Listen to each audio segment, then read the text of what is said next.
आज इस संगठन के निर्माण की अहम भूमिका निभाने वाले हरनाम वर्मा और धर्मेंद्र मलिक ही थे।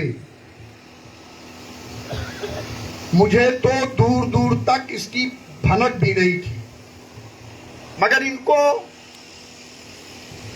ये जानते जरूर थे कि राज चौहान साहब इनके कर्मों से, इनके कारनामों से सख्त नाराज हैं और ये हमारे महायोद्धा थे, इन पे हमें विश्वास था और उनके कर्मों से मैं बहुत दुखी था। मैं किसी का नाम नहीं लूंगा।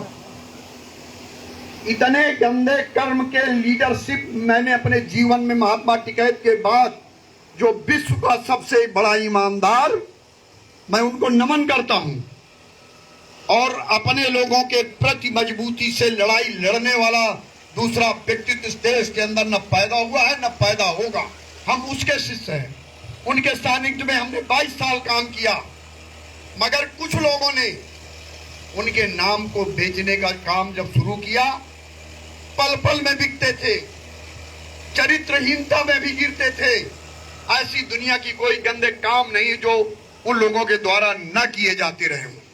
देखता था, कष्ट होता था, बर्दाश्त करता था और ऐसे गंदे लोगों के चक्रव्यूह में फंस करके महात्मा टिकैत के जब नाम को बेचने का काम किया तो हरनाम सिंह वर्मा, धर्मेंद्र मलिक, चौधरी दिगंबर सिंह जैसे महारथी खड़े हुए और हमारे पास प्रस्ताव लेकर आए। सुनिए हकीकत, पंचमीश परमात्मा, पंचायत का मतलब पंचमीश परमात्मा आयत की मीन्स अदालत। यहाँ झूठ बोलना भगवान के सामने अपने आप को कटघरे में खड़े करने के बराबर है। और राजेश चौहान कभी बेईमानी और झूठ का सहारा नहीं लेता। मैं कायर और कमजोर व्यक्ति नहीं हूं। जिसको चैलेंज किया तो खून के आखिरी बूंद तक आपके लिए युद्ध करूंगा और आखिरी बूंद तक हमारे सारे लोग आपके साथ खड़े मिलेंगे। निर्णय इसलिए लिया कि उनके काम बिकने वाले थे, जो हम लोगों को बर्दाश्त नहीं था। इन लोगों ने हमसे कहा कि अध्यक्ष जी अब समय आ गया है, आपको निर्णय लेना पड़ेगा। हमने संगठन के निर्माण के 5 मिनट पहले तक हरनाम को और सबको समझाने का काम किया कि अभी घर को न तोड़ा जाए और किसान की लड़ाई है, लड़ाई बहुत मजबूत गंदे लोगों से भी है। सरकार किसी की हो, वो हमारे किसानों के साथ धोखा करती है। इसके लड़ने के लिए हमें एकजुट रहना आवश्यक है। मगर उनके कारनामे इतने घिनौने थे कि उनके साथ काम करना 1 मिनट भी दुश्वार था। हमने इन सब की बात को मानते हुए एक बड़ा और कठोर निर्णय लिया। बड़ा और कठोर निर्णय था वो मेरे लिए, और उस निर्णय को मैंने अपने हरनाम सिंह जैसे छोटे भाई समझ लो और चाहे महारथी समझ लो, मुझे इन लोगों के भरोसे पे इस निर्णय को लेने के लिए मजबूर होना पड़ा और निर्णय लिया। आज मुझे अपने निर्णय में कोई पश्चाताप नहीं है। आज मैं बड़ी मजबूती के साथ इन गरीब किसान मजदूर शोषित की लड़ाई आप सबके सहयोग से बड़ी ईमानदारी के साथ लड़ रहा हूं। एक भी दाग इस सफेदी में नहीं है। किसी से कोई लालच नहीं है, किसी से कोई स्वार्थ नहीं है। स्वार्थ सब इतना है कि दुनिया जानती है कि शराब का नशा बुरा होता है। जानते हैं ना, पीने वाला भी जानता है। पीने वाला भी जानता है कि शराब का नशा बुरा होता है। तो उसी तरह हमारे लोगों को और हमको इस बात का नशा है कि मुझे गरीब किसान मजदूर और पीड़ित शोषित गांव गरीब की मदद करना है। इस बात का नशा है। मैं जानता हूं इस बात के नशा में हम लोगों के घर का धन भी जाता है। हम लोगों की गालियां भी बेईमानों की सुनते हैं। जो मेरे जूते उठाते थे वो गाली देने का काम कर रहे हैं, जिनकी कोई हैसियत नहीं। मगर किसान के लिए, गांव के लिए, गरीब के लिए हम हर चीज बर्दाश्त करने के लिए तैयार हैं। हमने इस संगठन को युद्ध और गोली बारूद के लिए नहीं बनाया। हमने इस संगठन को किसानों की समस्याओं से निदान के लिए इस संगठन का निर्माण किया और ईमानदारी से इस संगठन को चलाने का काम हम लोग कर रहे हैं। हमारी पूरी टीम काम कर रही है। हरनाम सिंह वर्मा जैसे बहादुर सिपाही, बहादुर सेनापति जो इस संगठन के उत्तर प्रदेश का नेतृत्व करते हैं। लाख कमियां हो सकती हैं, व्यक्ति में अगर कमी न हो तो मानो भगवान हो जाता है। अगर व्यक्ति में कमी न हो, राजेश चौहान के अंदर कमी नहीं होगी तो राजेश चौहान भगवान हो जाएंगे। राजेश चौहान के अंदर माफ करने की इतनी बड़ी क्षमता है कि शायद भगवान के अंदर भी नहीं होगी। ये गलत शब्द है। मैं नाराज क्षणिक होता हूं तुम्हारे गलत कामों में, मगर मेरे अंदर कटता नहीं है। मैंने तो देखा होगा कि जब 25 सितंबर को आपने पंचायत किया, हमको गाली देने वाले, हमको बार बार हमारी बुराई करने वालों को मैंने मन से कहा था कि अगर उस परिवार, मेरे गुरु का परिवार है, उस परिवार के ऊपर कोई मुसीबत आएगी तो हम मदद के लिए तैयार खड़े मिलेंगे। हम दोगला नहीं है, हम कायर नहीं है, हम कमजोर नहीं है, मगर कोई माई का लाल अगर पैदा है, अगर हमारे किसी भी एक कार्यकर्ता की तरफ उंगली उठाएगा और युद्ध के लिए ललकारेगा तो क्षत्रिय धर्म कहता है कि अगर कोई युद्ध के लिए ललकारता है तो युद्ध से भागने वाला कायर और कमजोर होता है, उससे अच्छा उसके लिए मृत्यु है अगर युद्ध से बाहर भगता है। तो मैं उन तमाम लोगों को बताना चाहता हूं कि हमारे किसी भी पदाधिकारी कार्यकर्ता को गाली दिलवाना बंद करो। नहीं, जिस दिन ये खोपड़ी महाराणा प्रताप की जो फेटा में घुसा है, महाराणा प्रताप सनक जाएगा तो तुम्हारी नानी याद दिलाएगा। इन 3 सालों में तुमको पहली बार बताने का काम कर रहा हूं। हमारे पदाधिकारी, हमारे कार्यकर्ता एक एक मेरे दिलों में बसते हैं। मैं जो कुछ भी हूं आपके सहयोग से और आपकी ताकत ही हमारी ताकत है। मैं राष्ट्रीय अध्यक्ष या प्रदेश अध्यक्ष या गांव नहीं, यहाँ 3 ही पद सबसे बड़े पावरफुल पद है, जिला अध्यक्ष, गांव अध्यक्ष और प्रदेश अध्यक्ष। सुन लीजिए आप, अगर हमारा प्रदेश अध्यक्ष एक्टिव रहेगा तो हमारा प्रदेश और हमारे प्रदेश की सरकार राइट टाइम रहेगी। अगर हमारा गांव अध्यक्ष एक्टिव रहेगा और हमारा जिला अध्यक्ष एक्टिव रहेगा तो भीड़ उसके पीछे दौड़ेगी। भीड़ निकालने का काम हमारी जो सबसे बड़ी इकाई है वो गांव अध्यक्ष की है। न राष्ट्रीय अध्यक्ष भीड़ निकालता है, न प्रदेश अध्यक्ष निकालता है, भीड़ गांव का अध्यक्ष निकालता है। आप हमारे सबसे आदरणीय हो, गांव का अध्यक्ष और हमारे एक एक कार्यकर्ता हमारी ताकत।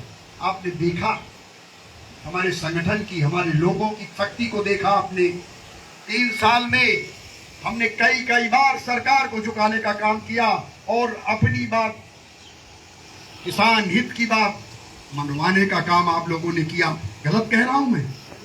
चाहे चटबंदी का मामला हो, चाहे आलू के बढ़े हुए रेट का मामला हो, चाहे बिजली बिल का मामला हो और तमाम समस्याएं जो आई, चाहे खनन का मामला हो, चाहे बुंदेलखंड की समस्या हो, चाहे पूर्वांचल की समस्या हो, चाहे गन्ना मूल भुगतान की समस्या हो, 1361 करोड़ हमारे संगठन ने प्रदेश अध्यक्ष के नेतृत्व में बजाज भवन का घेराव करके एक इतिहास रचा और 1361 करोड़ का भुगतान रातों रात कराया। ये संगठन की उपलब्धि है। हम आपको विश्वास दिलाना चाहते हैं कि जब तक ये शरीर है, ईमानदारी के साथ समझौता राजेश सिंह चौहान ने कभी इन 38 सालों में किया है और ना आगे कभी करेंगे। ईमानदारी ही राजेश चौहान की ताकत और आप सबकी ताकत है। अगर आपका नेता बेईमान होगा तो आपकी बात कोई सुनेगा नहीं। देखिए, एक बहुत ज्ञान की बात बता रहा हूं आपको। हर व्यक्ति चाहे जितना बड़ा बेईमान हो, मेरी बात गौर से सुनना, हम कितने बड़े भी बेईमान हों, सब लोग सुनिए इस बात को, हम भले बेईमान हैं पर हम नेता, मित्र और नौकर 3 ईमानदार ही रखना चाहते हैं। गलत कह रहा हूं मैं? हम बेईमान हैं, मगर मुझे अपने पे नजर नहीं है, मगर हमें मित्र और नेता और नौकर, तीन ईमानदार की तलाश होती है। गलत कह रहा हूं? गलत तो नहीं कह रहा हूं। तो मैं तुम्हें विश्वास दिलाता हूं कि तुम्हें हमारी टीम का हर व्यक्ति ईमानदार मिलेगा, और इसी ईमानदारी की ताकत है कि 4-4 बार मुख्यमंत्री, चीफ सेक्रेटरी, 40-40 विभागों के प्रमुख सचिवों को साथ बैठाल के हम और हमारे प्रदेश अध्यक्ष और हमारी टीम ने आपके काम करने के लिए मजबूर किया। ये आपकी ताकत है। हम प्रदेश अध्यक्ष को भी और अपने तमाम साथी जो हमारे संगठन के जिम्मेदार लोग हैं उनको भी बताना चाहता हूं कि आपको अपना मर्ज, अपने कर्तव्य और फर्ज और अपना कर्ज, मर्ज, फर्ज, कर्तव्य और कर्ज, 4 बातें आपको और हमारी टीम के धुरंधर लोगों को याद रहनी चाहिए। आप इन 4 बातों को जब याद रखोगे तो इस ब्रह्मांड में कोई माई का लाल पैदा नहीं जो आपको फेल कर देगा। मुझे कोई किसी से लालच नहीं। तुम ताजुब मानोगे कि मैं 15-15 दिन लखनऊ इलाज के दौरान रुका। ये हमारे मंडल अध्यक्ष हैं, इनके पेट्रोल पंप से मैं डेली सामने निकलता हूं, मगर इन 3 सालों के बीच में कभी एक दिन मैं वहां बैठकर एक कप चाय नहीं पी। मुझे जरूरत ही नहीं कि मैं किसी के ऊपर बोझ बनूं। मैं बोझ कम करने के लिए पैदा हुआ हूं, ना कि किसी के ऊपर बोझ बनने के लिए पैदा हुआ।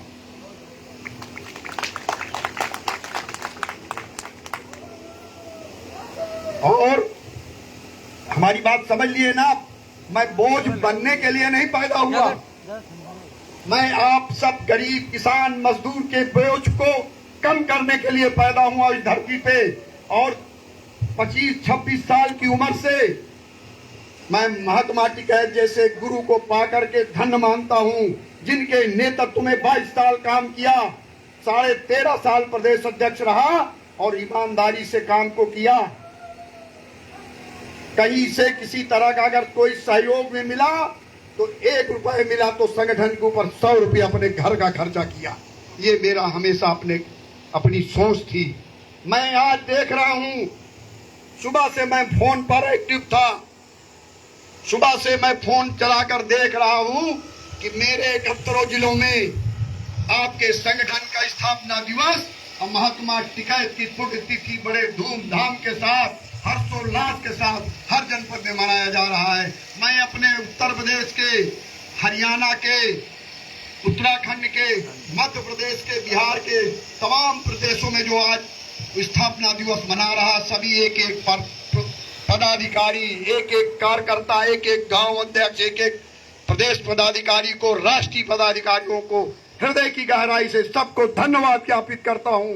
और आशा नहीं, पूर्ण विश्वास करते हुए आप पर पुनः आशा करता हूं कि आप बड़ी ईमानदारी के साथ, बड़ी मजबूती के साथ इस भारतीय किसान यूनियन अराजनैतिक, जिसका नाम चौधरी महात्मा महेंद्र सिंह टिकैत ने दिया था, मैंने और हरनाम वर्मा, धर्मेंद्र मलिक, दिगंबर जैसे तमाम योद्धाओं ने मिलकर इस भारतीय किसान यूनियन अराजनैतिक जो महात्मा टिकैत का बनाया हुआ संगठन था उसको बचाने का, उस नाम को बचाने का काम किया। इसके लिए आप सब हमारे साथ आए।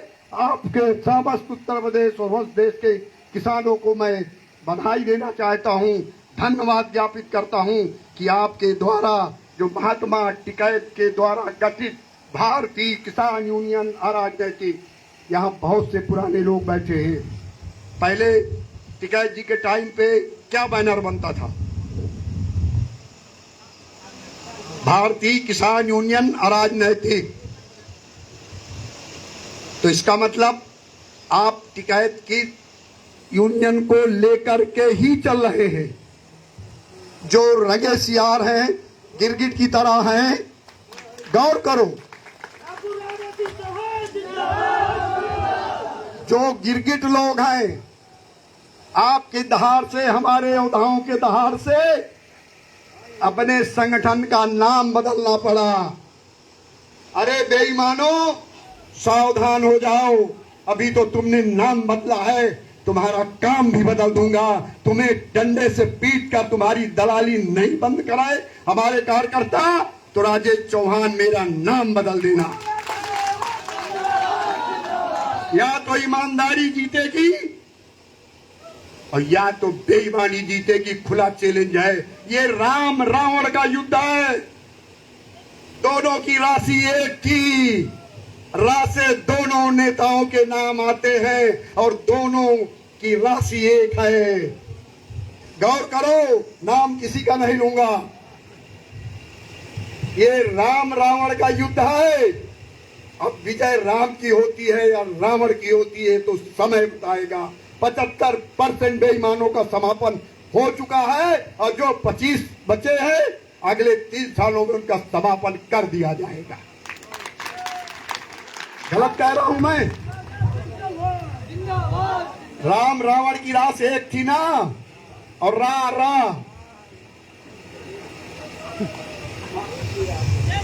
एक ही रास है ना, तो विनाश तो निश्चित है। किसी न किसी का विनाश है। अब जो सत्य की राह पे चलता होगा, सत्य कभी पराजित नहीं होता, परेशान जरूर हो सकता है। कोई माई दलाल पैदा नहीं हुआ जो राजेश चौहान को हरा देगा, क्योंकि राजेश चौहान 100 में 100% ईमानदार है। चैलेंज करता हूं, कोई डिबेट करे, आ जाए जो भी बड़ा हिंदुस्तान का किसान का नेता बनता हो, उसके चाल चरित्र की अगर एक बखिया नहीं उदारती तो राजेश चौहान मेरा नाम नहीं। आओ डिबेट पे चैलेंज है। इस महात्मा टिकैत के पुण्यतिथि पे और इस भारतीय किसान के स्थापना दिवस पे तुम्हें चैलेंज है। तुम लोगों को, दलालों को, बेईमानों को गाली दिलवाते हो अपने कुत्तों से, हमारे लोगों को गाली दिलवाते हो, तुमको शर्म नहीं आती? इंसाफ होता है, अभी देखा होगा आपने, इंसाफ हुआ है। गलत टिप्पणी का इंसाफ हुआ है। जो अपने को शेर बनते थे, चूहों ने डंडा पटका है। गलत कि सही? अगर शेर के ऊपर चूहे डंडा चलाने लगे, शेर की मांद में ही चूहे सर पे फुदकने लगे, तो इससे अच्छी तो भाई मौत आ जाए। इससे अच्छी तो मौत है। करो टिप्पणी, ईश्वर सजा देगा। कराओ टिप्पणी, अगर ईश्वर है, इस धरती पे ईश्वर का वजूद है, तो तुम्हें सजा निश्चित मिलेगी और मिल भी रही है। और हम तो किसान की लड़ाई लड़ते हैं, लड़ते रहेंगे, और ईमानदारी से लड़ते हैं और ईमानदारी से लड़ते रहेंगे। हम, जैसे हरनाम जी ने एक बात कही कि अध्यक्ष जी, अरे भाई जो निर्णय कर लिया हम तुम्हें अलग डांटेंगे। हर बाप बेटे को डांटता है, समझाता है। अब बेटा कोई गलती ही कर दे गलती से, देखो मैं जानता हूं कि इनके अंदर सबके मेरे प्रति बहुत सम्मान है। ये 24 घंटा भयभीत रहते हैं। आप लोग 1 घंटा 10 मिनट 20 मिनट जब तक सामने हो तब तक भयभीत। हमारे सानिध्य में काम करना हर आदमी के बस का नहीं है। एक टाइट फौजी के सामने उसका कमांडर कैसे रुकता है वो आप समझ नहीं सकते।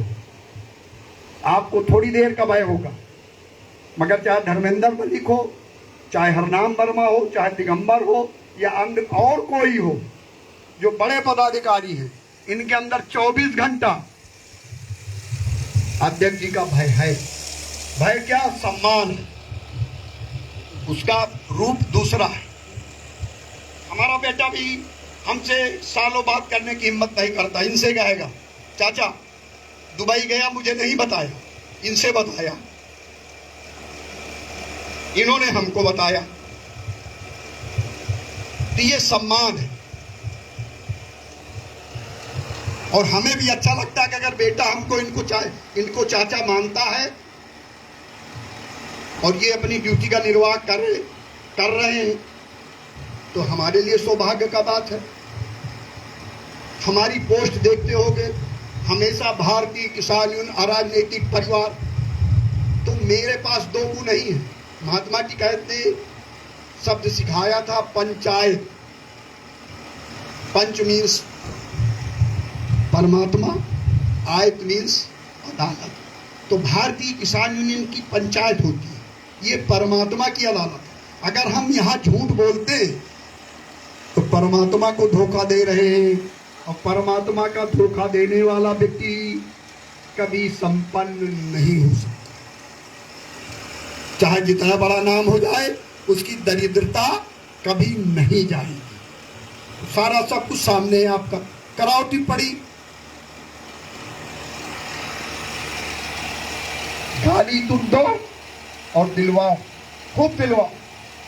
तुम सरकारी बोलते हो, हाँ हम सरकारी हैं, चलो मानते हैं हम सरकारी हैं। किसान हित के लिए तुम सरकारी नहीं, हमको तरकारी भी बोलोगे तो हम उसको भी सुनने के लिए तैयार हैं। जिसमें किसान हित छिपा हो, जिस शब्द में किसान हित छिपा हो, समाज का हित छिपा हो, इस देश के नौजवानों का हित छिपा हो, मैं उस सब शब्द सुनने के लिए तैयार। सरकारी तुम बोलते हो, हम सरकारी हैं, मक्कारी तो नहीं है। सरकारी भाई कौन आदमी? तुम सरकार से बात करो, पंजाब में जाके सरकार से बात करो, केजरीवाल से बात करो, राहुल गांधी से बात करो, तो तुम क्या हो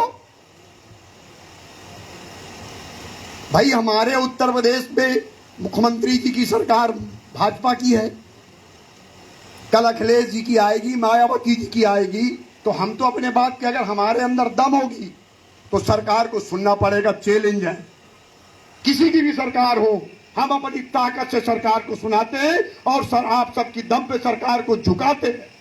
तुम्हारे दम हो, तुम झुका के सरकार से बात करो। तुम्हारी फटती है सीओ को ज्ञापन दे के जाते हो, तो मैं क्या करूं? हरनाम वर्मा क्या करे या आप क्या करो? बोलो भाई, तुम्हारे अंदर जब बेईमान कभी संघर्ष कर सकता है क्या? बेईमान कभी ईमानदार से लड़ सकता है क्या? भाई तुमसे मुख्यमंत्री नहीं बात कर रहे तो मैं क्या करूं? मेरा क्या दोष है? तुम्हारे दम हो, तुम डीएम तक सीमित रहो। डीएम, कप्तान, आईजी, डीआईजी की चमचागिरी करके वहीं ठेकेदारी मांगो, सड़कों का काम मांगो, हमसे कहलवाओ मत। दीपक कुमार जी बैठे डीआईजी बना तो हमको बुंदेलखंड की सड़क बनाने का काम दे दो, पूर्वांचल में हमको काम दे दो, एक्सप्रेस वे नहीं। अरे जब तुम इन अधिकारियों से सड़क बनाने का ठेका परमिट मांगोगे तो ये क्या आपका सम्मान करेंगे? हाँ, नहीं करेंगे ना। तो दम पैदा करो ना, ईमानदारी अंदर लाओ और ईमानदारी से लड़ाई को किसान की लड़ो। व्यवसाय क्यों बनाते हो इस ईमानदारी को? संगठन व्यवसाय नहीं है, संगठन सेवा है। सुन लीजिए, आपके लिए ज्ञान है, पूरे प्रदेश के लिए संदेश है, एक एक पदाधिकारी, एक एक कार्यकर्ता के लिए संदेश है। ये संगठन व्यवसाय नहीं है, ये संगठन गरीब कमजोर की सेवा है, और सेवा में घर से जाता है। घर से लगाने की क्षमता पैदा करो और इस गरीब की सेवा करो। और सुन लीजिए, गरीब ये समाज है, समाज में हम गरीब अमीर सब आते हैं, और समाज भगवान द्वारा स्थापित होता है। इस समाज की स्थापना भगवान ने की है। और जब इस समाज की सेवा, ज्ञान ले लो, पूरे उत्तर प्रदेश के पदाधिकारी कार्यकर्ताओं को ज्ञान दे रहा हूं, जब आप इस समाज की सेवा करोगे तो भगवान की नौकरी कर रहे हो। गौर करना, अगर इस समाज की सेवा कर रहे हो और समाज की स्थापना भगवान ने की है, तो समाज की सेवा अगर कर रहे हो आप ईमानदारी और अच्छे मन से, तो आप किसकी नौकरी कर रहे हो? और जब भगवान की नौकरी करोगे तो भगवान बेईमान नहीं है, उसकी तनख्वाह आपको देगा। समझो। मैं उदाहरण, हरनाम वर्मा उदाहरण है। कोई कहे राजेश चौहान बेईमान है, हरनाम वर्मा, मैं नहीं मानता। हम भगवान की नौकरी कर रहे हैं तो भगवान की तनख्वाह की कोई सीमा है? आप सब भगवान की नौकरी कर रहे हो। जिस गर्मी में अपने घर की हवा छोड़ करके आप संगठन के लिए घर से निकले हो तो आप भगवान का काम कर रहे हो, आप अपने आप को मजबूत कर रहे हो। और जब आप भगवान की नौकरी करोगे, अपने आप को मजबूत करोगे, तो आप निश्चित खुशहाल होगे। ये वादा है और मैं इसका उदाहरण हूं। मुझे ईश्वर की कृपा से कोई कमी नहीं, अक्षय पात्र है मेरे पास। मैं नील कर दूं बजट नील कर दूं और हाथ डालूंगा तो चाहे उसमें 10 रुपए निकले, मगर अक्षय पात्र को भरा ही मिलेगा। क्यों? क्योंकि हम आपकी नौकरी कर रहे हैं और ईमानदारी से कर रहे हैं। तो भगवान का बनाया समाज है, हम भगवान की नौकरी कर रहे हैं तो भगवान हमको तनख्वाह देगा ही देगा, बशर्ते तुम ईमानदार। धन मिल जाएगा तो सम्मान चला जाएगा बेईमानी में अगर धन भी आप अर्जित कर लोगे तो आपका सम्मान चला जाएगा। और अगर दोनों चाहिए तो ईमानदारी से इस गरीब किसान की सेवा करो, समाज की सेवा करो। ये समाज ईश्वर का है और इस समाज में जब ईश्वर का समाज है और हम भगवान ईश्वर की नौकरी करते हैं तो निश्चित तौर पे हमें तनख्वाह देगा। इससे ज्यादा मैं आपको कुछ कह नहीं सकता। संगठन की ताकत आप सब लोग देख ही रहे हो। हरनाम वर्मा की दहाड़ से पूरा लखनऊ कांपता है।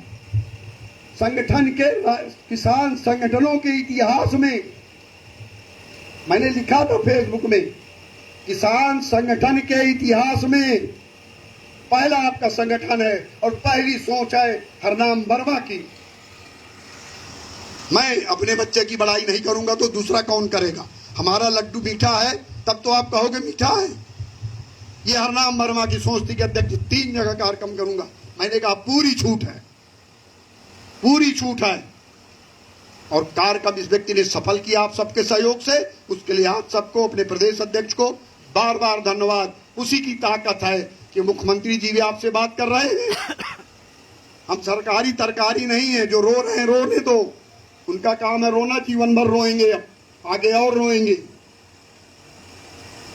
22 तारीख को सुन लो भाई, और मिर्ची लगे, सुनते जरूर होंगे कोई ना कोई। देख रहे हैं 22 मई, आने वाली 22 मई को जो उत्तर प्रदेश की पूरी सरकार का मालिक होता है, मुख्यमंत्री जी केवल मुंह से कहते हैं, चीफ सेक्रेटरी के बिना दस्तखत के एक भी कानून पास नहीं होता, एक भी योजना लागू नहीं होती। उनके साथ 22 मई को आपके संगठन के प्रतिनिधि मंडल की किसान समस्याओं को लेकर के बृहद रूप से प्रदेश के किसान से संबंधित सभी अपर मुख्य सचिवों के साथ आपकी बैठक होगी। ऐसी बैठक सिर्फ मुख्यमंत्री द्वारा ही की जा सकती है, जिसकी बैठक आपके प्रदेश अध्यक्ष जी लेने जा रहे हैं। जय जवान जय किसान। ईमानदारी परमो धर्मा, ईमानदारी मत छोड़ना। कभी कोई माई का लाल पैदा नहीं जो आपको पराजित कर सके। जय जवान जय किसान। पुनः मैं अपने गुरु और जो मुझे मेरी ईमानदारी का रास्ता पढ़ाया मेरे पिता, सबको नमन करते हुए, आप पूरे प्रदेश के पदाधिकारियों को आशीर्वाद और धन्यवाद साधुवाद ज्ञापित करते हुए, सबको प्रणाम करते हुए जय जवान जय किसान। अब भाई राष्ट्रीय अध्यक्ष जी को सब लोगों ने सुन लिया, जो विचार थे सब लोगों के आ गए। अध्यक्ष जी को शायद ध्यान से उतर गया होगा, कोई बात नहीं। 9, 10, 11 हरिद्वार, आपके निर्देशानुसार ये मैं घोषणा कर रहा हूं कि आपको सभी को हरिद्वार चलना है। और अब ये सभा का समापन राष्ट्रीय कोषाध्यक्ष 3 साल के बाद, काफी मशक्कत के बाद, कमरों में लाठी खड़ा करके वो मक्के का भुट्टा माइक बना के कितना 3 सालों में प्रयास बोलने का किया है। अब इस सभा का वो समापन करेंगे और जितने लोग हैं सब लोग बिना भोजन किए कोई नहीं जाएगा। हम थोड़ी देर के लिए राष्ट्रीय अध्यक्ष जी को अंदर कमरे में कुछ चर्चा करना है, कर लेंगे, और फिर नाश्ता पानी जो कराना है, एक भी व्यक्ति बिना भोजन किए नहीं जाएगा। अब अध्यक्ष जी का